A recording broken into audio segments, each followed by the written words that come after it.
Assalamualaikum warahmatullahi wabarakatuh. Perkenalkan, nama saya Siti Novia Dewi, kelas manajemen B, NIM 1902111000051. Saya dari kelompok 1. Alamat saya Desa Ngorogundung, Dukuh Jumblang, Kecamatan Bubulan, Kabupaten Bojonegoro. Terima kasih. Perkenalkan, nama saya Novia Solehartati dari kelas manajemen B, Angkatan 2019, NIM 190211100057. Alamat Muarah Timur, Kecamatan Klampis, Kabupaten Bangkalan, Madura, Jawa Timur. Perkenalkan, nama saya Nadia Aufa Faikoh, kelas manajemen B, NIM 190111000095. Kelompok 1, asal Ponorogo. Saya akan menjelaskan tentang sistem keuangan. Jelas kalian sudah tidak asing lagi kan tentang keuangan. Karena apa? Setiap hari kita berhubungan dengan uang. Kita membeli makan, membeli barang dengan menggunakan uang. Sistem keuangan adalah tatanan perekonomian suatu negara yang mempunyai peran utama menyediakan jasa-jasa bidang keuangan oleh lembaga keuangan dan lembaga penunjang lainnya, misalnya pasar uang dan pasar modal. Sistem keuangan menurut para ahli. Yang pertama, menurut Kashmir, sistem keuangan adalah lembaga keuangan merupakan untuk semua perusahaan yang berada di bidang keuangan yang dimana suatu kegiatannya ataukah hanya menghimpun dana atau hanya untuk menyalurkan dana atau mungkin kedua-keduanya. Itulah menurut Kashmir. Yang kedua, menurut Dahlan Siamat, sistem keuangan adalah suatu badan usaha yang kekayaannya terutama yakni dalam berbentuk suatu aset keuangan yang dibandingkan dengan suatu aset non-finansial atau aset real. Itulah menurut Dahlan Siamat. Yang kedua, Dahlan Siamat, sistem keuangan adalah suatu badan usaha yang kekayaannya terutama yakni dalam berbentuk suatu aset keuangan yang dibandingkan dengan suatu aset non-finansial atau aset real. Itulah menurut Dahlan Siamat.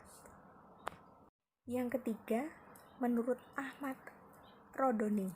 Menurut Ahmad Rodoni mengungkapkan bahwa lembaga keuangan merupakan suatu badan yang kekayaannya terutama di dalam suatu bentuk-bentuk aset keuangan maupun non-keuangan.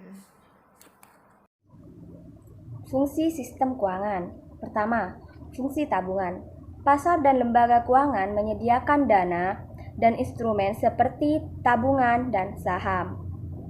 Instrumen tersebut akan diperjualbelikan di pasar uang dan pasar modal yang bertualang dengan risiko yang relatif rendah. Instrumen pasar yang diperjualbelikan ini kemudian akan digunakan untuk investasi. Fungsi tabungan pada sistem keuangan ini akan meningkatkan kemungkinan bahwa barang dan jasa yang diproduksi akan lebih meningkat. Dampak yang paling besar yaitu dapat meningkatkan taraf hidup masyarakat, sehingga sistem keuangan negara bisa tetap stabil. 2. Sistem kekayaan. Instrumen yang diperjualbelikan di pasar keuangan juga dapat digunakan untuk menyimpan kekayaan dengan cara menahan aset yang dimiliki. Aset tersebut tidak akan dikeluarkan sampai benar-benar dibutuhkan untuk dibelanjakan. Fungsi sistem keuangan ini disebut sebagai fungsi kekayaan. 3. Fungsi likuiditas. Kekayaan yang disimpan dalam instrumen keuangan juga bisa dikonversikan menjadi kas ataupun uang tunai yang memiliki resiko kecil. Di zaman modern ini, masyarakat akan menyimpan kekayaan di bank. Itu adalah instrumen yang merupakan sifat likuiditas yang sempurna. Kekayaan dalam bentuk uang bisa dibelanjakan kapan saja tanpa perlu terlebih dahulu. Tapi uang yang disimpan di bank akan memberikan keuntungan yang sangat rendah dibandingkan aset yang diperjualbelikan dalam sistem keuangan. 4. Fungsi kredit. Pasar keuangan juga menyediakan kredit yang digunakan untuk membiayai konsumen dan investasi. Konsumen yang membutuhkan kredit untuk keperluan membeli barang seperti rumah, mobil, bisa mendapatkannya di pasar uang seperti bank. Selain konsumen perorangan, fungsi kredit ini juga bisa digunakan untuk pengusaha yang membutuhkan fasilitas kredit. Kredit tersebut akan digunakan untuk tujuan produksi, yaitu membeli peralatan baru, membayar gaji karyawan, hingga membayar pajak. 5. Fungsi pembayaran.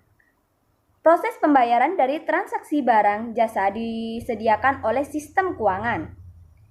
Instrumen yang dapat digunakan untuk fungsi pembayaran antara lain adalah cek, kartu kredit, giro, atau kartu debit.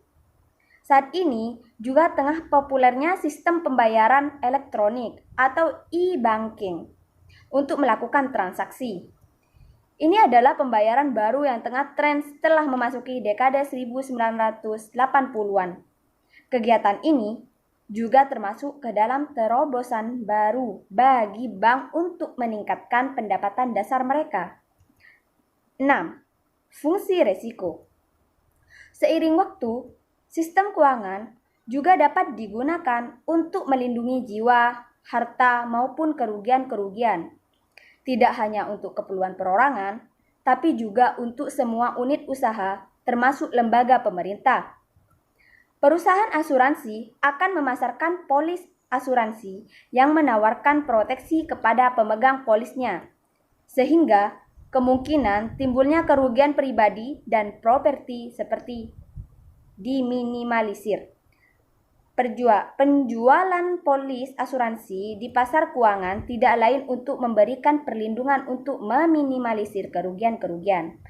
Terakhir, fungsi kebijakan.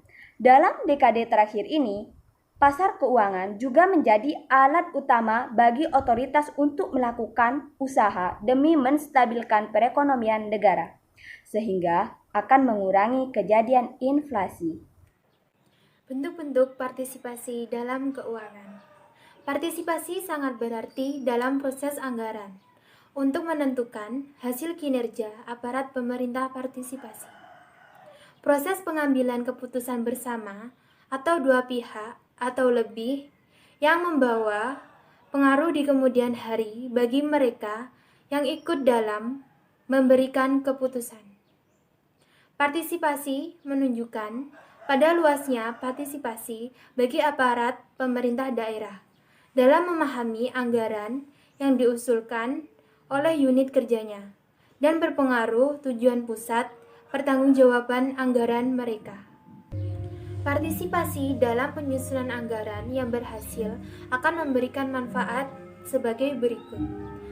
Meningkatkan kerjasama yang baik antar departemen, mengurangi atau menghilangkan konflik dan ketegangan di antara anggota organisasi, meningkatkan kinerja atau prestasi karena manajer atau bawahan memiliki rasa tanggung jawab pribadi untuk mencapainya karena mereka ikut terlibat dalam penyusunan, menambah pemahaman tentang tugas, tanggung jawab, dan strategi yang akan dijalankan karena bawahan diberi kesempatan lebih untuk meminta penjelasan dari atasan, memungkinkan adanya transfer informasi dari bawahan kepada atasan, sehingga dapat menggunakan informasi tersebut sebagai masukan atau untuk menerapkan strategi yang lebih baik dan anggaran yang disusun lebih relevan. Peserta di pasar keuangan antara lain pemberi pinjaman adalah individu, kelompok publik atau swasta, atau lembaga keuangan yang menyediakan dana bagi orang lain dengan harapan bahwa dana tersebut akan dibayar kembali. Kedua, perantara keuangan, yaitu lembaga atau perorangan yang berfungsi sebagai perantara antara berbagai pihak untuk memfasilitasi transaksi keuangan. Ketiga, broker dan dealer. Broker adalah orang yang akan membeli dan menjual sekuritas untuk klien mereka. Dealer adalah orang yang akan membeli dan menjual sekuritas di akun mereka. Selanjutnya, manajer investasi, yaitu pihak, bisa perorangan atau perusahaan, yang secara profesional mengelola dana nasabah dalam berbagai instrumen investasi, mulai dari saham, obligasi, dan instrumen-instrumen yang lainnya, dengan tujuan memperoleh keuntungan bagi para investor yang sudah mempercayakan dananya pada mereka. Selanjutnya, bursa adalah sebuah pasar yang terorganisasi yang mempertemukan pembeli dengan penjual tanpa mereka tahu siapa lawan transaksi mereka. Bursa terutama menjadi tempat perdagangan efek, komoditas, mata uang, dan kontrak berjangka dan kontrak hak beli atau jual. Dan yang terakhir, badan pengatur keuangan, yaitu institusi pemerintahan atau non-pemerintahan yang mengawasi institusi keuangan mengenai sejumlah kewajiban, pembatasan, dan panduan guna menjaga integritas sistem keuangan. Oke, saya akan menjelaskan lagi tentang sistem keuangan di Indonesia. Sistem keuangan di Indonesia ada lembaga keuangan bank atau bisa disebut depository. Lembaga keuangan depository menjalankan kegiatan penghimpunan dan secara langsung dari masyarakat dalam bentuk simpanan atau deposit, giro, tabungan, atau simpanan terjangka.